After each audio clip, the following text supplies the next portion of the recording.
দিয়ে বের হওয়ার সময় ওনাকে ছাত্রলীগ সবার সামনে মেরেছিল। এটাই হচ্ছে আওয়ামী লীগ।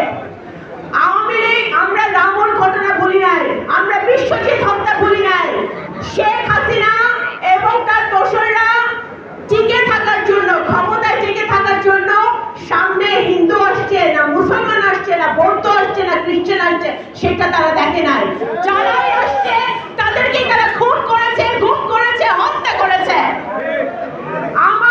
আমাদের বাড়ি ফরিদপুর, আমি ব্যক্তিগতভাবে জানি যে গত 17 বছর ধরে যত আমাদের হিন্দু সম্প্রদায়ের ভাই বোনদের জায়গা দখল হয়েছে, জমি দখল হয়েছে, পূজা মণ্ডপে আক্রমণ হয়েছে, সব করেছে লোকাল আওয়ামী লীগের এমপিরা।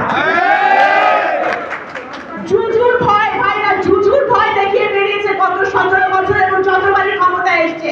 আওয়ামী লীগের 2টা ছিল, তাদের তো কখনো কোনো নীতি ছিল না। 2টা নীতি ছিল। একটা নীতি ছিল 71-এর চেতনা বিক্রি করা, সেটা আর